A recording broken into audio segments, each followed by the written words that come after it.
2, where we talk about team engineering and communication within an OC16. I'm just going to wait a little bit for everybody to jump in. So let's just try to get all our attendees in here. I do see Daniele. Hello. Hi, Janai. Welcome.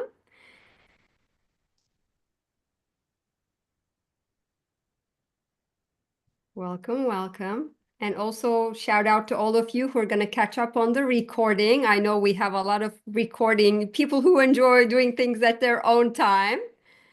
So hello to you as well. And I think people will just jump in automatically as they come in. So maybe we could even get started. So we keep to the time. We start and finish at the destined time. Hello, Khan. Great to see you. Welcome. Great. Lovely. Yeah, let's just wait a little more to see if anyone else wants to join live so they can catch up. Or why don't we just start introducing ourselves, Boris, and then that will allow people to jump in before we get into the content. Maybe I'll just kick us off. What do you think? Yeah, kick us off. Shall we get going? All right, beautiful.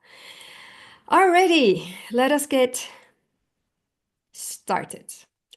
So again, we want to keep this webinar to about an hour the most. That's the idea.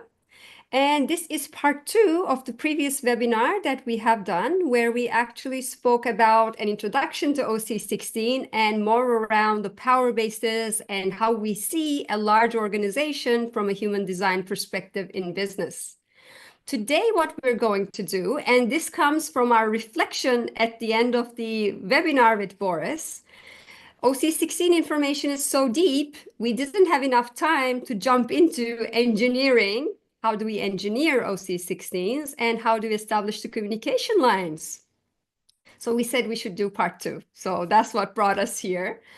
And again, we want to finish off the webinar. So we're going to give you some information about the team's application of human design and how we engineer pentas and about the communication lines. And then we're going to quickly tie that to a business example, which will be my example when I used to be a leader at Microsoft, how I managed my team quite unknowingly, and it fit perfectly well the way we grew, and we were a successful team, by the way. And after seeing it through the OC16 lens, I understood why it turned out to be the way it is. So I'm going to be sharing that real life example with you. And today with me, I have Boris Nedwed, my dear colleague and friend. And Boris, I'll just give it to you to introduce yourself. Hi, hey, everyone. Welcome to the second part of the webinar. Yeah, my name is Boris Nedwed, and I'm delighted to be the assistant to Banu teaching the course starting next week. And I have more than 2 decades in a large corporate world experience. I worked in different roles in that large company. I have multiple certifications. I worked in multiple different business streams and business functions. And furthermore, yeah, I'm an NLP coach, human design analyst, BG5 career and business consultant. I even have written out 3 books about human centricity. And for me, it's really what BG5 or those 16 what human design has given me is something that goes beyond traditional coaching mechanisms and tools. It's really something that brings out the human strengths, so the individual strengths into the game. And that is why my goal and what legacy I want to leave behind is I want to change the corporate business world by placing really the human in the center, back into the center of the attention of the businesses, where then people can thrive and companies can thrive. And my life purpose comes handy with that because it's for me the uncovering the hidden and translating it into palpable and practical solutions. So that is quote unquote my call in this game, whether it's BG5, whether it's human design, whether it's OC16, to make it palpable, to make it applicable to companies, to the businesses, to people. And that's why I'm delighted to be part of the journey with you, Banu, and give it back to you. All right. Well, thank you so much. And I think the book that you just published requires an underlining. So Boris just published his 3rd book. It just came out. It's available on Amazon. Maybe, Boris, at the very end of the webinar, if you want to talk a little bit about it. I think it's a gift to the human design world because it's talking about how we can really apply this in businesses with Boris's vast experience in the corporate world. And I'm delighted. And in the book, you won't find too much about knowledge or information about PG5. Yes, that's what the knowledge part we teach at the Institute. But Boris brings the angle of how do we actually apply it in the business world in his book. And I'm very excited. I just received my copy. Actually, it's on my desk. So I'm just going to pick it up, Boris, to show the world what you have published. So this is Boris's book. And it's, yeah, maybe I'll give it to you at the very end so you can talk about it a Awesome. little bit. So quick intros for me. I know many of you know me, but quick intro. So I'm a human design in business enthusiast, and I have been certified in any type of form certifications available in business. And I work with leaders in helping them be more successful, be more fulfilled, and not only for the leaders, but for their organizations as well. I worked in the IT industry as a leader. That was 25 years in the corporate world. And very recently, I've just started doing my passion around applying human design in business, and that's what I do now. And I have been blessed to be teaching at the Institute for the last 5 years, the certification courses. And my life purpose is being a teacher, actually. So it gave me the goosebumps when I found out about it. And I believe this is what I'm supposed to spread out and teach. So that's my passion. And on the slide, you see my handle. So if you want to connect with me on LinkedIn, I also have a newsletter where you can find it in the barcode. We have a community. So just connect with me in some way or form. And we can go on this journey together. And then through the BG5 Institute, of course, through the webinars and through the classes, we can only spread this word out to the business world together. And it's really important for me because my job at the Institute, helping consultants being certified, teaching them, sharing my experience with them is a big thing because it's where I can really create ripple effects of people from all over the world spreading this knowledge to the business world across the globe. Yeah. All right. So let's start diving into the information now. Very briefly, we want to just mention the building blocks of a large group, which we had mentioned in the previous webinar. But Boris is very skilled in making these slides come out live, and he just worked on these slides. So I'm just going to take you through it once again. So there are 3 key building blocks for an OC16, yes, and this is what it really is based on. So first, of course, you'll remember, if you watched the previous webinar, you'll remember this. And if not, the recording is available. But it comes together through pentas, of course. Individuals go into groups forming the pentas, and then the pentas come together to form bigger organizations, larger organizations. So for going into an OC16, our first building block is the foundation penta. That's the first group of people that actually establishes a business. And this penta, the foundation penta, and Boris is going to dive into it a little more in the upcoming slides, but this is about the management. This is really the controlling mechanism of the OC16. These are the founders of that group as well, the people who first start working for that business that create a solid foundation.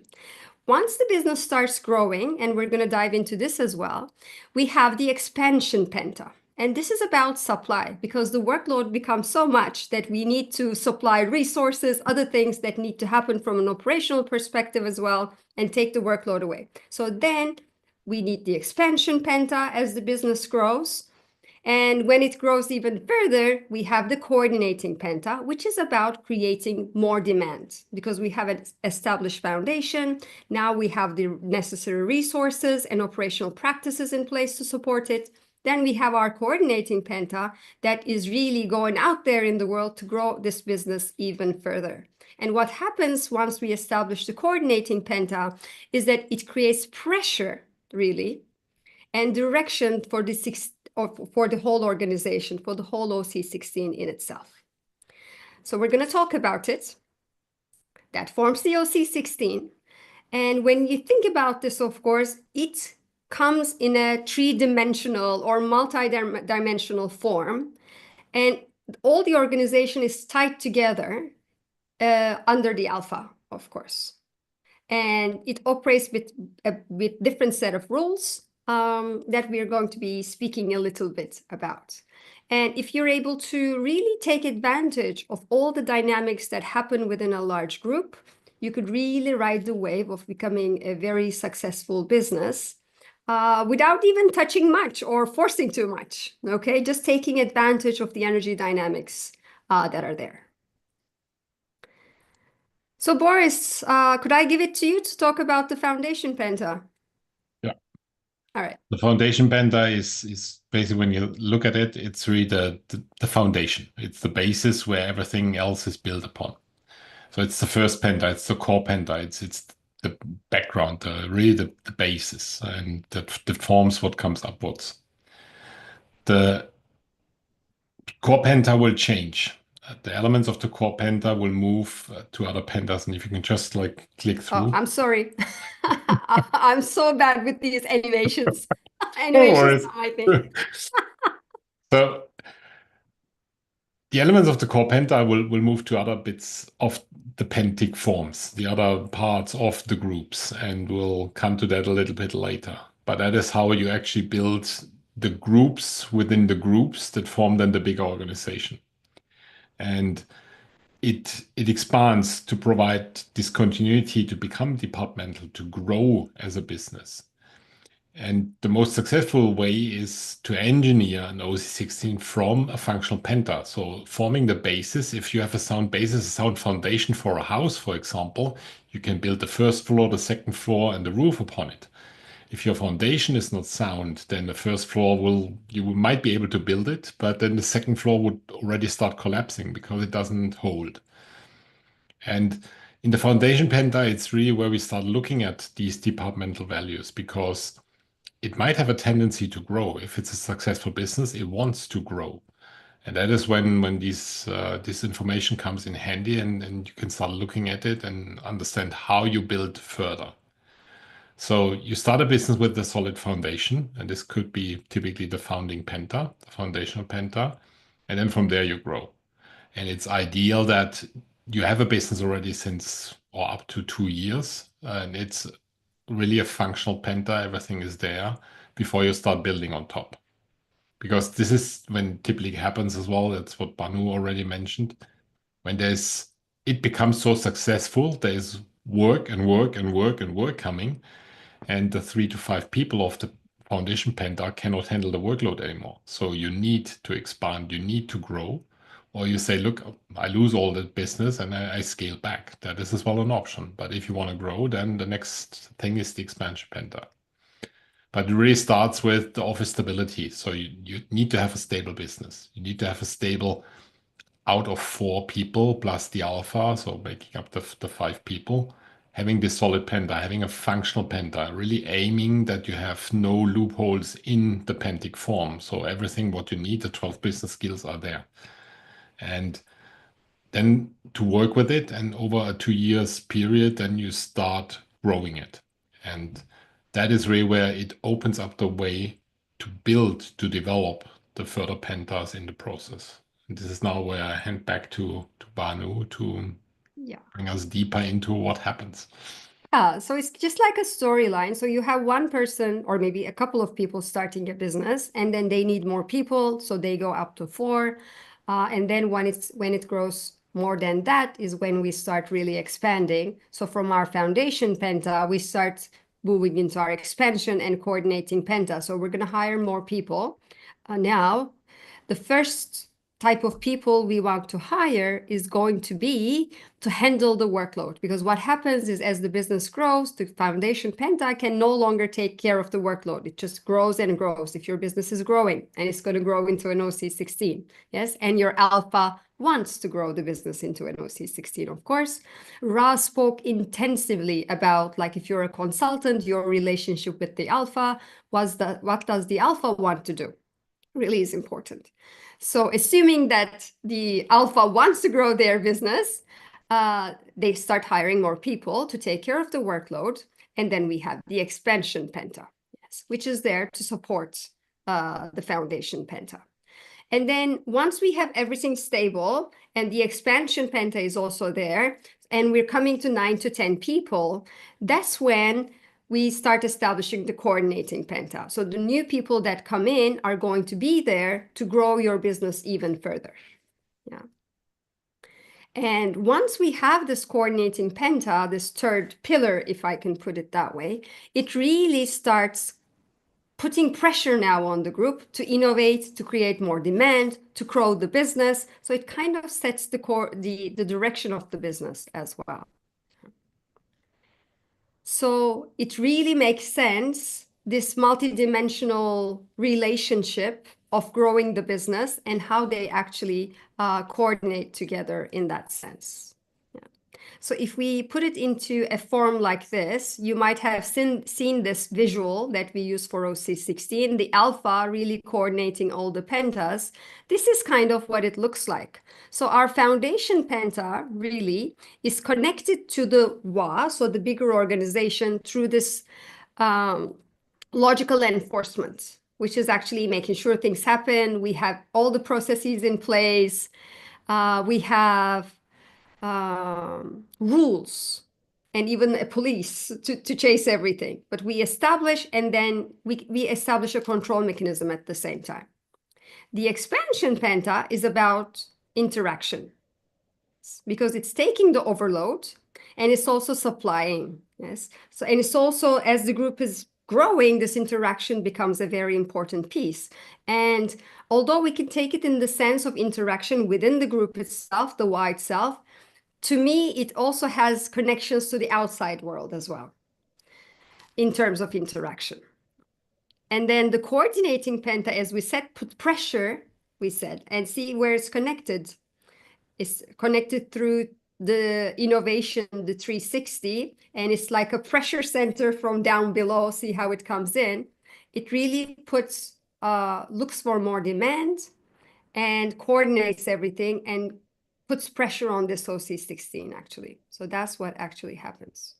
So Boris, is there anything you wanted to add to this? And maybe not. I just wanted to ask you. It's actually just maybe to recap of what you said about the 360 and the pressure. It's really the pressure as well to innovate. And this is where it comes from. To keep the organization alive, to have new products, to have new services, to do research and development, to look at what customers, consumers, clients really want, to be able to build on what they have, something new, to be still in the game, to be still in business. And that is like putting the pressure upwards to say, yes, we need a direction that moves us forward and not backward. And this is where this pressure comes from, and where as well the outside demand needs to be created. And this is what Yeah. demand is about. Yeah, Yeah. exactly. So this is our foundational blocks, and this is what we look at the foundation, the OC16 course, actually, setting the foundation and growing the business. Yes. So this is how we start the group engineering part. But now let's look a little further into how we do the engineering. Yeah. So maybe you want to do this one, Boris, and I'm just gonna.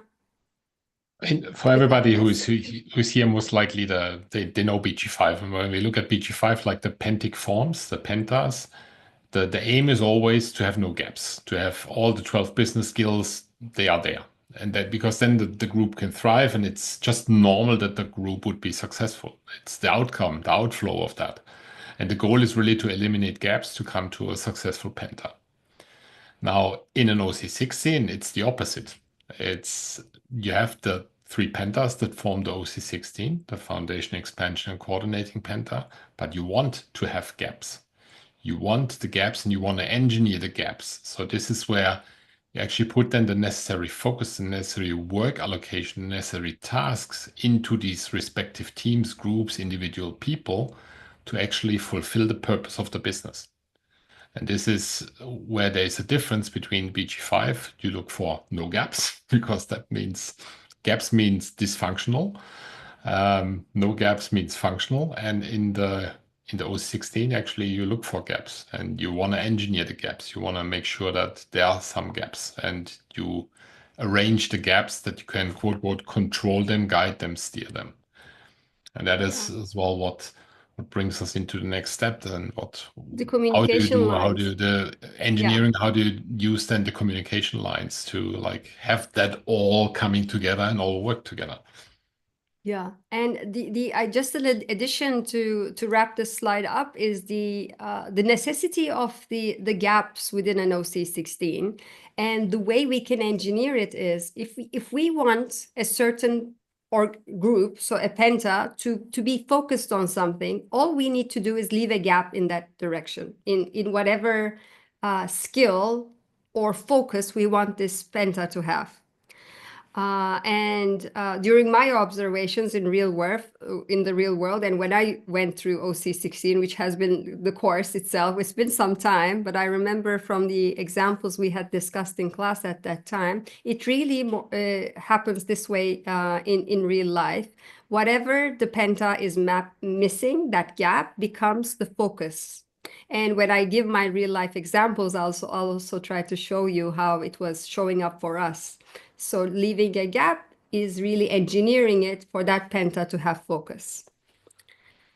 And with that, I'm going to move now to the communication lines, which are different, okay? Because we're talking about this multi-dimensional thing. So it's not like some 2 or 3-dimensional thing, but there's constant communication within the pentas, within the individuals, between the alpha and everybody. And it really becomes important when the organization is big, that we have this communication lines established clearly, especially for the alpha, because the alpha wants the organization to be moving in a certain direction. Yes, if you're a leader of a business, you want everybody on the same page, headed towards the same direction, with common goals. So this business is successful. That's why we establish businesses, actually. They are established to be materially successful.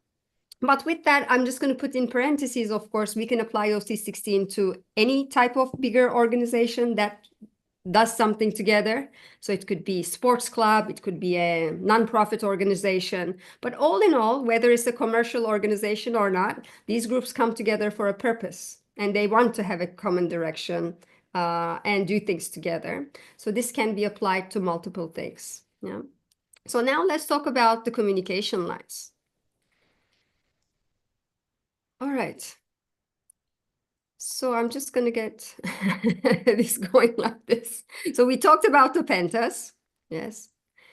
Now, the organizational communication that happens, yes, really locks the people in. So the gapping concentrates the pentas into what they're going to focus on. There's always a way of interacting with each other. Yes. There's constant interaction and movement at the same time. And we talked about the power bases. So I'm just going to pick up, I think I had put yeah. So you'll remember, because we didn't have a slide, I'm just going to use this. But when we spoke in webinar 1, we gave some information. When we talk about the OC16 channel itself, the leading channel that's there, they all have power bases. So for example, management has a power base that has this. Interaction has a power base that has this. So the organizing channel itself, the lead channel, pulls their power base and gets out of them what they need. And different from the penta, it concentrates on all 64 traits that are available within the organization. So now going back to the communication channels here, so there's this 3-dimensional thing that's going on. We have our pentas that are focusing on their gaps. And at the same time, we have individuals in these pentas that have different skills. So they can have the OC16 channel, they can have certain things from the power base, yes. So the organizing channel itself can have its power base anywhere in the organization. That's why I keep on saying it's so multidimensional. It's not like a lateral or flat thing that we're talking about. So what happens is the communication lines really coordinate everything and tie it together. That's how the WA comes into being. Let me put it that way, this energetic form with all the pentas being connected to each other and everyone within their design, disseminating something from an OC16 perspective, and they're pulled into Power Bases through that. And when you can really make sense of how to use this, especially important for the alpha, then you can land your messages with the Power Bases into anywhere in the organization and be successful with it. So it's the type of genius that you can use to make sure everybody vibes and certain messages are landing, and taking the power of everyone in the organization to communicate internally and externally at the same time. And as we said, of course, it's all held together by the alpha. Yeah. So the alpha is the focus point, really. And it depends, it really is important what the alpha wants that actually makes things happen. But Boris, I'm just going to give it to you if you want to maybe just elaborate a little further on the slide. It's simply when you look around in the world and see what Gallup reports say, what Gartner surveys say, and so on. It's the frustration of people in the workplace. It's like a lack of leadership, lack of management, and you have complaints all over the place. Now, if you think of it, it's typically an alpha, meaning a lead, a team lead, a company owner, a department head, whatever it might be, in whatever shape or form in the business world. If this person would know this information, how to actually communicate, what to do, how to engineer, how to give the right tasks to the right people with the right strengths, that would be the ideal situation, because then the alpha would have less work to re-explain and retrain and re-educate the people again and again and again. And the people would thrive because they work in their skill set, they work in their strengths.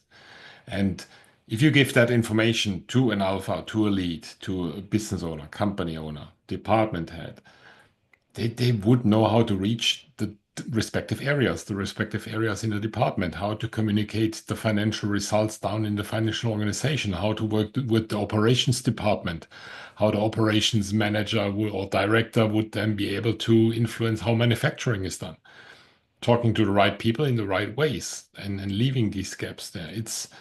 So the alpha is the focus point because he has quote unquote strings in the hand to be able to pull up wherever the leash needs to be pulled.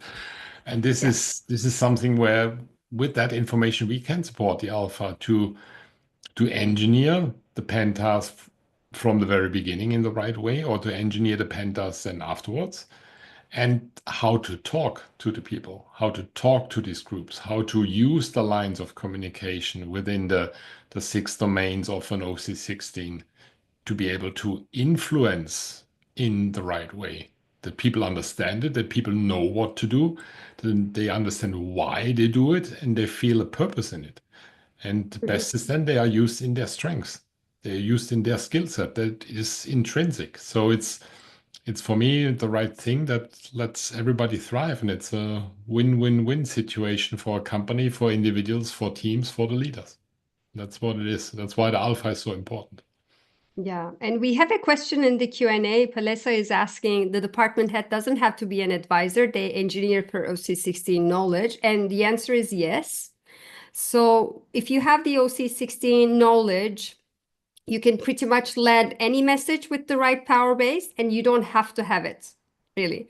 The alpha doesn't need to, per se, doesn't need to have it. Although when we go back and really look into the business world, we see like many leaders with the management channel defined because it comes naturally to them. But even if the leader didn't have any of it, they could still lead and land the messages correctly because they know how to take advantage of everybody's design in landing messages and making things come through in a way that the organization is heading in the right direction. So, Palesa, I'm just going to give an example now from the real world. One example that I actually implemented, because I worked in large organizations for 25 years, though I don't have any OC16 channels. And after I understood the knowledge, just looking back, I could see some areas that were very helpful for me unknowingly, where I was able to utilize these, because people's designs speak out of them already. So even if you don't know human design, you get an idea whose strength lies in where. And if you're a smart manager, of course, that's what you do. Unknowingly, you utilize this. That's what I did. So I'm gonna give a real life example now of how the engineering happened for me growing my business at that point in time, plus how I use the communication lines for something. Interaction, I think, is the example that I want to give. So with that, let me just jump into that. So what I would like to talk about now is to share with you this example from my corporate life.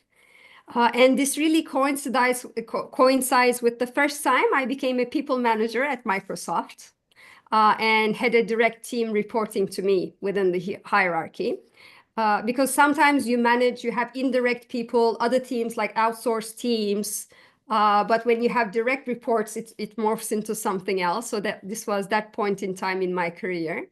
And I was heading the devices sales team. So Microsoft puts Windows into the devices. So we were responsible for selling those devices with Dells, Lenovo's, compute and local producers in the world. So when I first started the business, I didn't have a big team, a small team that could do really big things because we expanded through partners at that time. So my team, I was the sales director, plus I had 3 salespeople that were responsible to manage our big partners. Okay, so they would work with the partner to sell into the partner, and then we would work with their ecosystem to sell to their partners and hence to the end users, bringing technology and new devices to the world. That's what we did. So I was given a team of salespeople. And if you look at my foundation Penta, and when I first picked it, my marketing manager was also here. Okay, but then I moved her to the expansion Penta, of course. So she was also here when I first picked up. But this was a sales team responsible for larger and managed partners. Okay, so senior sales employees plus me, they would work with their partners to sell. I had my marketing manager here at this time. And of course, I'm enthusiastic. I want to grow my business. Yes, it's the sales team. We got to hit our numbers and overachieve. So this core team, it was based out of 2 countries, Turkey and Israel, selling software and devices. Then, in my aspiration to grow the business, I was able to convince the higher-ups to make more investments into my geographies so I could start hiring more people because there is so much workload. I had 1 person managing the whole ecosystem, for example, in Israel, which is an advanced IT market, actually. So they needed help, for example. So we were trying to put operations plus marketing to support the sales channels so that it could be established well. So then I started establishing my expansion Penta. We put the marketing here, a person who could support the partners from a technology perspective. How do they inject Windows? How do they do their marketing campaigns, training, engineering support type of thing, and another trainer that would help with the operations and train the partners as well. And then having stability and the business is growing, and when you're able to show results, remember, this is not like a small business where I was the owner. So I'm within a corporate setting, a departmental alpha, we call it in OC16. And I am convincing now the bargain of the bigger group. We're delivering our results. So I want to grow my business, invest in my countries, invest in me so I can grow. So then we started establishing the coordinating Penta. And this actually, of course, I didn't know about these pentas back then. I was just doing my job. Yes, but then the story unfolds so well with the OC16 methodology. So then I wanted to hire more people because these people could only manage the big partners and they had a bandwidth. We're using technology and giving support to the partners so they can do more. But then I decided if I could manage more partners who have a certain type of business, if we could sell more with them, then we could grow our business. So I started hiring people to manage, for example, our server business, 1 in Turkey, 1 in Israel. So they started working with partners who could sell servers further. and then one other person who could programmatically go to bigger partners selling software, focusing them on devices. So now this actually, if you think of these three people, they're actually salespeople. Yes, they're here. They were hired to create more demand for our products, work with the partners, so they focused on selling our products. So they did business development and partner enablement.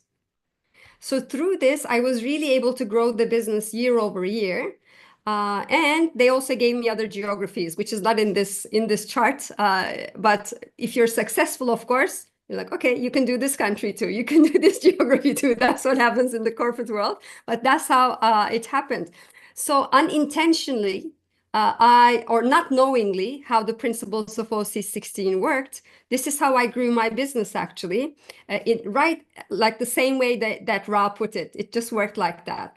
Demand, making the operations, enablement, and then adding more people to create more demand, which grows our business. All right. So this is how it actually applies to the business world. And I also mentioned that me personally, I don't have OC16 strengths, as you can see. I have some activations, the highest being in innovation. I have some in interaction, and logical enforcement I have, but my percentage is lower in that sense, yes? And here, like you can see, I'm going to be pulled into this data, this power base more and more. The example I want to give you is, as an alpha, even if you don't have any channels, you could really use certain power bases and the people in your company, your organization, to land messages and to grow your business. So the example I want to give you is where I utilized interaction. So if you look at my chart, like here, you see I have some activations. My unconscious, core essence, and grounding and balance are also here, so important for me. I have an activation here, and I have a strength here. Yeah. So 44% of the activations, 6 traits. My core essence and grounding are here. So with the 30, which is part of an important part of my design, I was able to communicate to the team, you do your best. Yes, you fight, you do your best, then you just leave it, knowing that you have done your best. And if it's meant to be, it's going to be. Yes. So then that's what we did. And also commitment, being committed to what we're going to say, but first, always concentrating on prioritizing what our commitment is going to be, but then really committing to it and abiding by our word. So these are things in my design. I have the experiential process, learning through what happened and forming it into solutions that can guide us into the future. And I'm a good storyteller as well. That's how I could tell the story of my team and convince everybody. But as you see, I don't have the interaction all in itself. I have certain bits of it. So if I wanted to do a, let's say, a task force around the interaction.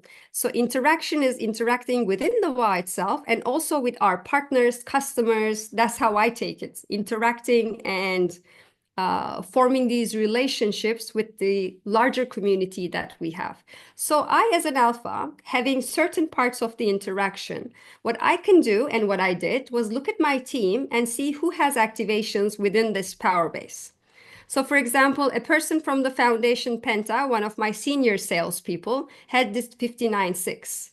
So then I actually used them, and he lovingly did it because it's part of his design. So I don't want to say use them in that sense, but that's how the interaction happens. So he was so good at interacting with the partners, doing social gatherings, doing little trainings, keeping up the interaction with the partners, that if we wanted to land a message, let's say upgrade your devices to the new version, or speak to your customers about doing this, and everything that is related, he could land it well through interacting internally and externally as well. So then I could use him to land a message.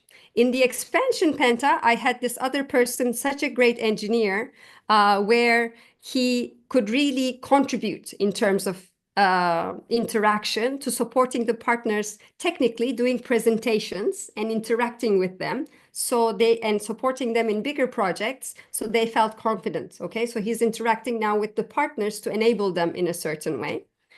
And then in the coordinating Penta, the person I hired for server sales, he also had the 59.6, again, interacting with the partner sales teams and getting them on board so they would concentrate on selling our products.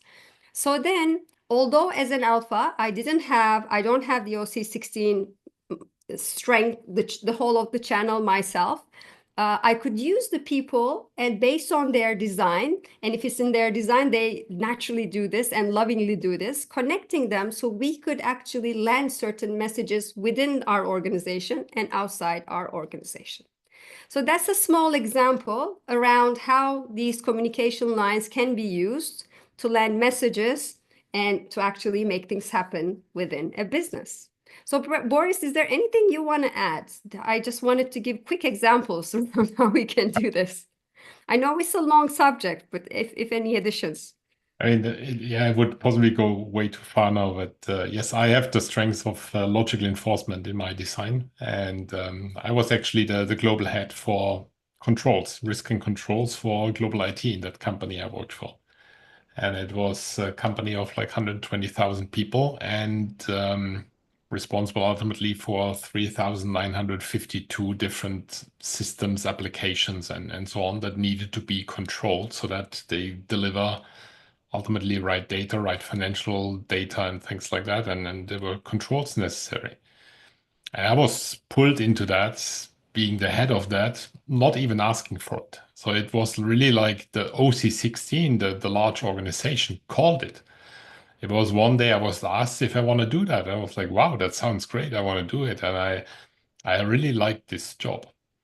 And it was for me like listening to you now into this interaction piece.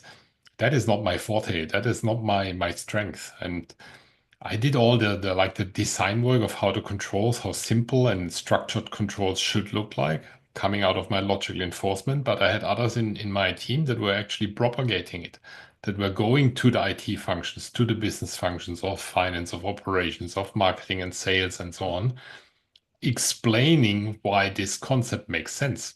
So they were spreading the word, and I was the one like building it, but I was not the one talking about it. Yes, I was then pulled into meetings talking about it, and I liked it, and it was my baby, and I could talk for hours about it, but it was not my task, and it was not my strength to talk about it. So Yeah. in hindsight and retrospective now, knowing that it's really true. And this is how I used my team actually, not knowing at that point in time that information. If I would have known it earlier, it would have given me less headaches sometimes. So how do I communicate that now all into the big Yeah. organization? But yeah, it's really there's lots of examples that are there that Yeah, when yeah. you So it's look at like it, if you have, it's like you have like a glass of water, you want it to go through some holes that are going to end up into making something. So you're just going to pour the water in the pathways that are open. So that's what we actually do. So it exactly. ends up creating and watering whatever it is that you're going to do. So the seed grows, the business grows. If you're trying to pour the water into the closed holes, it's not going to work. Yeah, so this is finding our pathways easily as an alpha. So we pour the water and then it just thrives and grows as a business. So it can really be used to the advantage of the organization in certain ways. All right. So with that, I think we have covered everything we wanted. And is there Exactly. another question in the Q&A? Let me see. Now we have answered this one, so I can mark this complete. And I'll just see if there are any more questions. We're just gonna close up with a few things we want to mention, but anything related to the content.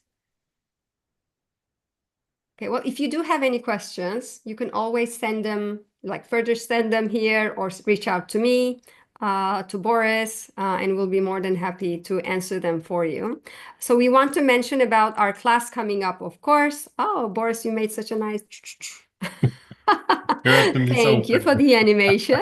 So the OC16 certification course begins next week. And it's going to be on Mondays, and I am lucky to be assisted by Boris. Yeah, it's a 3-semester course. So if you're interested, you want to discuss anything, you're welcome to reach out to me. We also want to mention Boris and I are doing a talk show, and this is around the practical applications of OC16. So you're welcome to join the community to watch this if you're interested. Yeah, to just keep up, yes.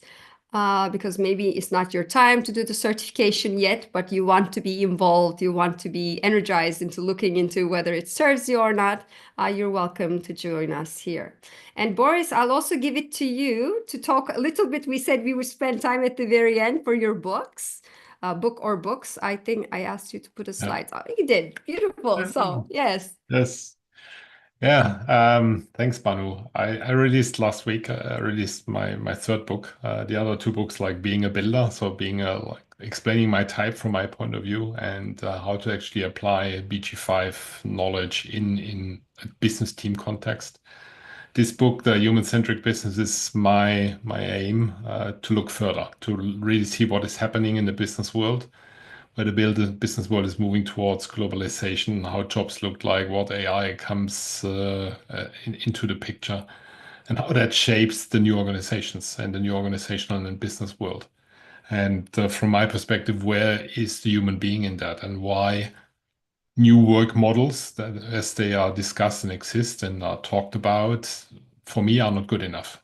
For me, is a good step in the right direction, but there is more that can be done. And I take a look at how the BG5 knowledge, how human design or how OC16 knowledge can be applied in businesses. So it's a practical guide on how you can shape a human-centric business, how you can peel out and carve out the strengths of the individuals to work in a team, in a task, in a position, in a work environment where they can thrive, where they use their strengths. And how can leaders identify it? How can leaders themselves identify what leadership skills they have? And this, I look as well at all the different old models and tools that were there, MBTI and so on, and why they are not meaningful enough, why they are always biased. And I take a look at what are the challenges of implementing something like that, because it's always, yeah, implement this tool and it would work out nicely. No, it's not. I've seen so many tools being implemented and or systems being implemented. It wouldn't fly. There are obstacles, and I named as well the obstacles. What is in it? So it's yeah, 375 pages of my 25 years large corporate experience mixed with my look at heart and gut intelligence and what human design is, what BG5 is, what OC16 is, and how I think the new business can be shaped. And for me, it's a human-centric business. Bring it back to the human beings in business. And this is what the book is about. Because for me, Yeah. it's the only way forward. Bring back the individuals into force.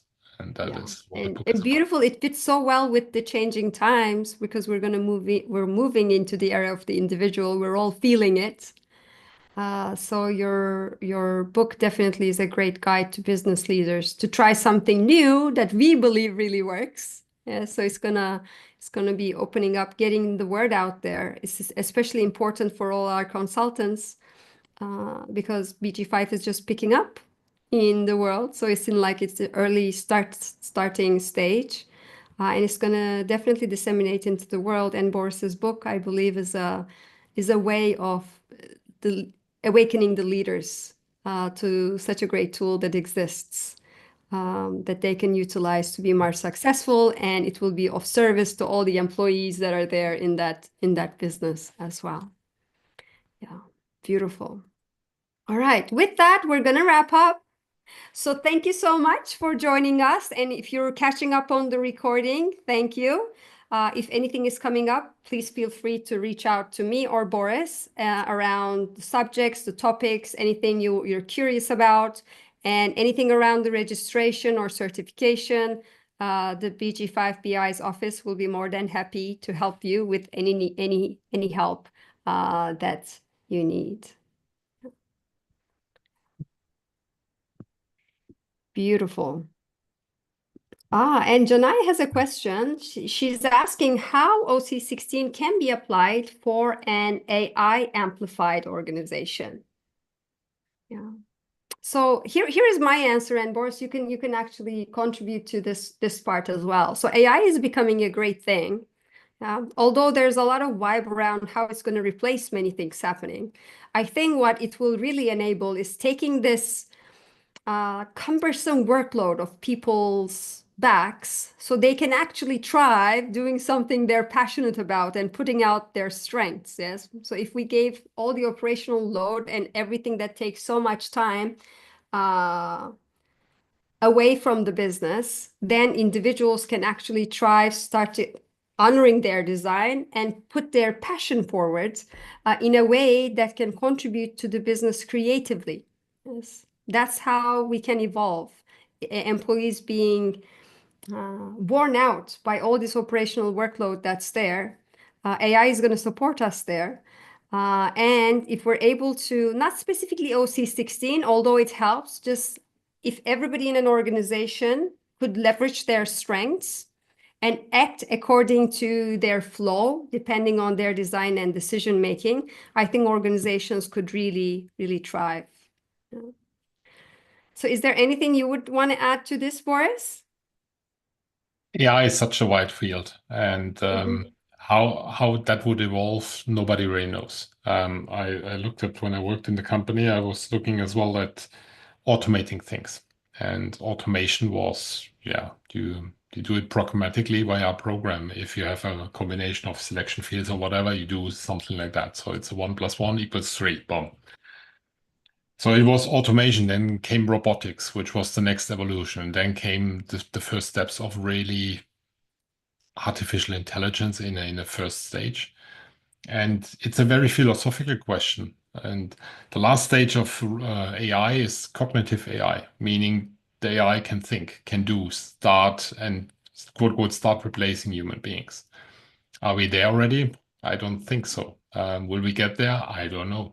It's it's something how this would evolve. I have no idea.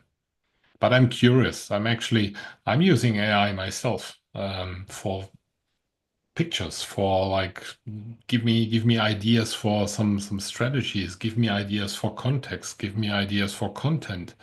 Why not?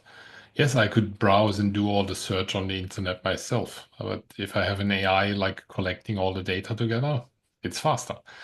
And it's ultimately what do we do with it? So for me, it's a philosophical question, and for me, it is a part of my book as well, where I quote quote expose a little bit my thought of it.